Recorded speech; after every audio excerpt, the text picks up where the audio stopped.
안녕하세요. 배짱이 아줌마입니다. 먼저 이 그림 한번 보실래요? 발레리나들이 모여 있어요. 어떤 친구는 피아노 위에 앉아 등을 긁고 있고 옆 친구는 서서 부채질을 하다 잠깐 멈췄어요. 저 멀리 바닥에 앉은 친구는 슬쩍 고개를 돌려 옆 친구와 잡담 중이고 뒤로는 아이들을 데리고 온 어머니의 모습들도 보입니다. 그들은 모두 지팡이를 짚고 서 있는 노인의 이야기를 경청 중인 것 같아요. 이 그림의 제목은 무용수업입니다.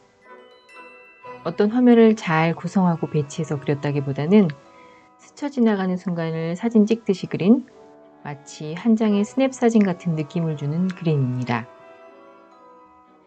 이 그림을 그린 프랑스 출신 화가 에드가 드가는 미술사에서 여성 혐오자로 알려져 있습니다.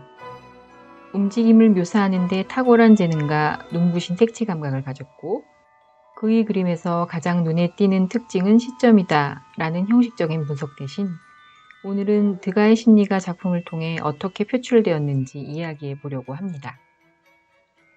드가는 은행가 집안 출신으로 부유한 어린 시절을 보냈습니다.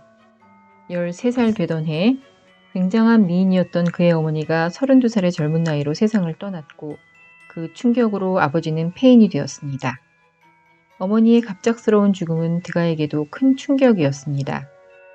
어머니가 아버지의 남동생, 즉 시동생과 바람이 났다는 기록으로 보아 드가 부모님의 결혼 생활은 행복하지 않았던 것 같습니다.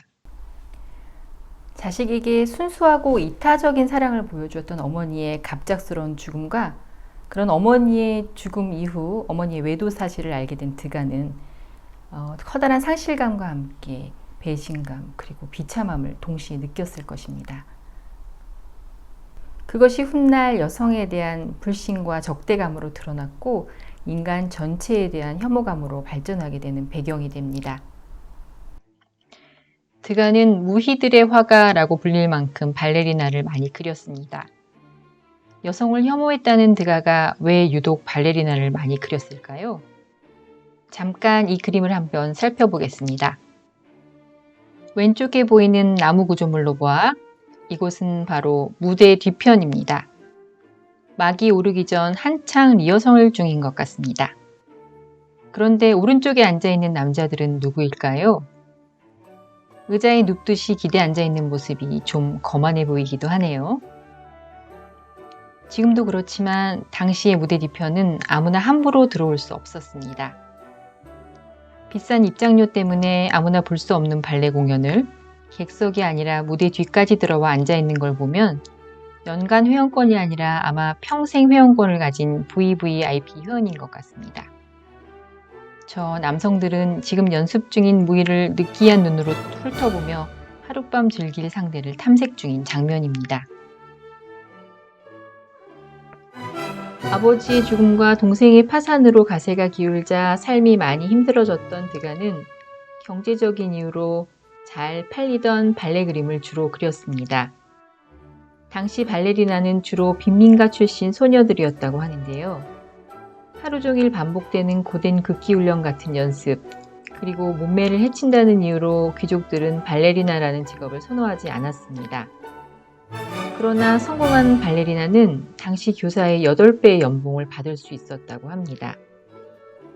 발레리나로 성공하는 것은 자유로운 사회활동에 제약이 많던 여성들이 불행한 현실을 바꿀 수 있는 유일한 통로가 되기도 했습니다. 당시 발레는 상류층이 즐기는 문화생활이었습니다. 발레 공연은 호색한 남자들이 공공연하게 여자의 몸매를 감상할 수 있는 기회였고 공연을 보며 발레리나들의 얼굴과 몸매를 품평했다고 합니다. 일부 부유한 남성들은 공연 후 무대 뒤편으로 가서 애인이 될 상대를 찾곤 했고 가난한 소녀들은 부유층 남자들의 눈에 띄어 그들의 정부가 되어 가난에서 벗어나는 것을 목표로 삼기도 했다고 합니다. 드가는 그들을 여성이라는 아름다운 대상이 아닌 소외된 자들이라는 시선으로 바라보았습니다. 그래서 그가 그린 발레리나가 마냥 사랑스럽지만은 않습니다. 그림 속 인물을 하나하나 자세히 들여다보면 놀라울 정도로 못생겼어요. 발레리나 하면 요정 같고 우아한 이미지가 떠오르는데 드가 작품 속 무희들은 전혀 그렇지 않습니다. 흡사 원숭이처럼 보이기도 하는데 이를 두고 미술사가들은 드가의 여성 혐오가 드러난 것이라고 이야기하기도 합니다. 드가의 작품 속에는 발레리나 외에도 목욕하는 여성, 세탁하는 여성들이 많이 등장합니다. 그런데 지금까지 여성과 여성의 누드를 보여주는 방식과는 전혀 다르다고 할 수 있는데요. 여성에 대한 우상화나 여성의 몸에 대한 이상화는 찾기 어렵습니다. 무희들이 무대 밖에서 타인의 시선을 의식하지 않은 채 멋대로 널브러진 모습이라든지 목욕탕에서 때를 미는 여자들의 사적이고 굴욕적인 자세 같은 것들이 적나라하게 드러납니다. 드가는 화려한 환상 뒤에 있는 현실을 직시했기 때문에 이런 묘사를 할 수 있었습니다. 평생 독신으로 지냈던 드가는 여성을 주로 그렸습니다. 멀리하려 했고 혐오했던 여성이 드가에게 예술적 영감을 일으킨 강력한 매개체였다고 하는 것이 참 아이러니하네요. 그런데 가만 보면 여성을 혐오했다기보다는 그들에 대한 연민의 마음이 더 큰 것 같다는 생각이 들기도 합니다. 연민이란 자신과 비슷하다고 우리가 상상하는 타인에게 일어난 해악의 관념을 동반하는 슬픔이다 라고 스피노자가 말했습니다. 간단히 말해서 타인의 불행에서 생기는 슬픔이 연민인 것이죠. 드가는 행복한 사람은 아니었던 것 같습니다. 귀족 가문에서 태어나 어려움 없이 살다가 가세가 기울어 경제적 궁핍을 경험하고 30대 중반에는 시력이 급격히 나빠져서 그림을 못 그리게 되면 어쩌나 하는 절망과 불안 속에서 살았습니다. 발레리나를 그리기 시작한 것도 이 무렵부터였다고 합니다.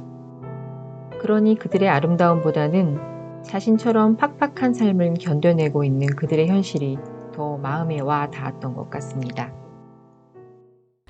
어머니의 죽음으로부터 여성을 혐오하는 마음이 생겨났지만 결국은 연민의 마음으로 여성들을 바라보고 표현한 드가의 이름 앞에 이제 여성 혐오자란 말은 빼도 좋지 않을까요? 오늘은 여기까지입니다. 다음에 뵐게요.